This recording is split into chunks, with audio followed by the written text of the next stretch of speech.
कभी आपने अंधेरे में किसी ऐसी आवाज को महसूस किया है जो आपके कानों में नहीं, सीधे आपकी आत्मा में गूंजती है? झारखंड के धनबाद में एक ऐसी खदान है जिसे लोग अब भूली कहकर याद करते हैं, लेकिन जिस खदान को दुनिया ने भुला दिया, वो आज भी अपने सीने में एक ऐसा डर छिपाए बैठी है जिसे समझना इंसानी समझ के बाहर है। 1962 में जब पहली बार इस खदान में खनन शुरू हुआ तो इसे भूली सेक्टर नंबर 3 के नाम से जाना जाता था। दिन रात मेहनत करते मजदूर, कोयले की गंध से भरी हवा और भारी मशीनों की गूंज, ये सब उस जगह की पहचान थी। सरकारी रिपोर्ट्स के अनुसार यहां हर दिन लगभग 800 टन कोयला निकाला जाता था। मजदूरों की कमाई बढ़ी और इलाके में लोगों की जिंदगी बदलने लगी, लेकिन तभी धीरे धीरे अंधेरे ने वहां डेरा डालना शुरू कर दिया। 5 जून 1975 सुबह 6:30 बजे की पहली शिफ्ट। 6 मजदूर शिवनाथ पासवान, रामलाल मंडल, नसीम अख्तर, महेश भगत, गोपाल रॉय और सुरेंद्र झा नीचे उतरे। रात 8 बजे लिफ्ट में केवल 5 मजदूर वापस ऊपर आए। शिवनाथ गायब था। शुरुआत में सबने यही सोचा, शायद वह किसी और रास्ते से ऊपर आया होगा, लेकिन जब रात भर खोजबीन के बाद भी उसका कोई सुराग नहीं मिला तो सबके मन में सवाल उठने लगे। अगले दिन शिवनाथ की टॉर्च, उसकी चप्पलें और उसका सुरक्षा हेलमेट खदान के उस हिस्से में मिले जिसे पहले ही अनसेफ घोषित किया जा चुका था। लेकिन वो वहां गया क्यों? गोपाल रॉय, जो शिवनाथ का साथी था, उसने एक चौंकाने वाला बयान दिया। हम जब तीसरे गड्ढे के पास पहुंचे तो नीचे से किसी और की आवाज आई, जैसे कोई हमें नाम लेकर बुला रहा हो। शिवनाथ ने कहा, यह बाबूजी की आवाज है, और वो अंधेरे की ओर बढ़ गया। हम चिल्लाए, लेकिन वो नहीं रुका, बस चला गया।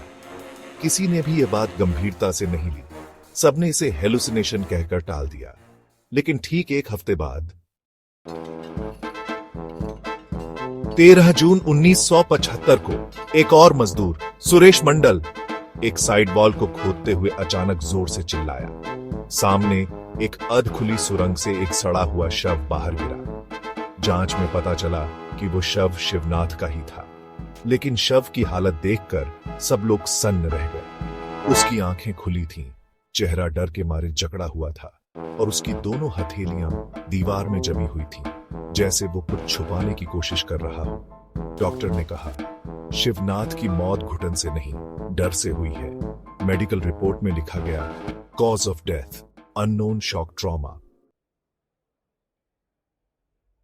1976 से 1978 के बीच एक के बाद एक 7 मजदूरों ने नौकरी छोड़ दी।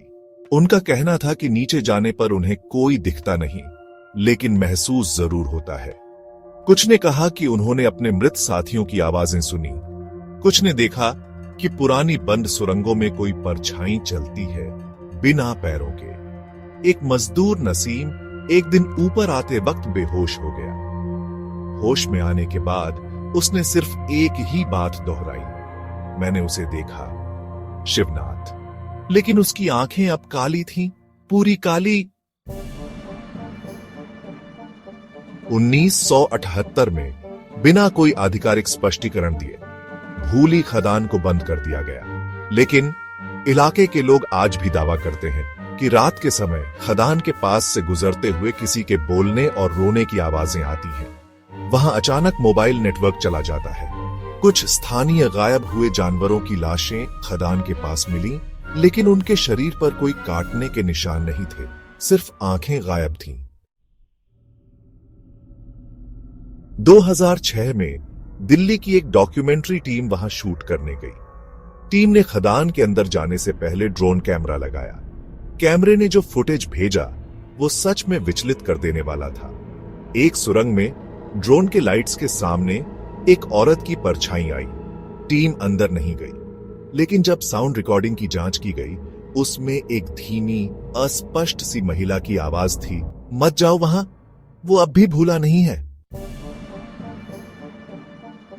आज 2025 में भी भूली खदान को कोई छूता तक नहीं। सरकारी कागजों में वो एक अनसुरक्षित एक्सपायर्ड माइन है, लेकिन जो लोग वहां रहते हैं वो जानते हैं कि कुछ चीजें मिटती नहीं, सिर्फ छिप जाती हैं। क्या खदान के भीतर कोई परालौकिक शक्ति है?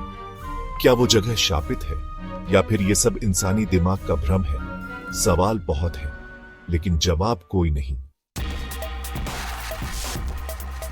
शायद कुछ रहस्य इंसानों के समझने के लिए नहीं बने होते, उन्हें बस महसूस किया जा सकता है। ऐसी ही और अनसुलझी कहानियों के लिए चैनल को सब्सक्राइब करें। अगली बार मिलते हैं एक और रहस्य के साथ, जो आपको सोचने पर मजबूर कर देगा।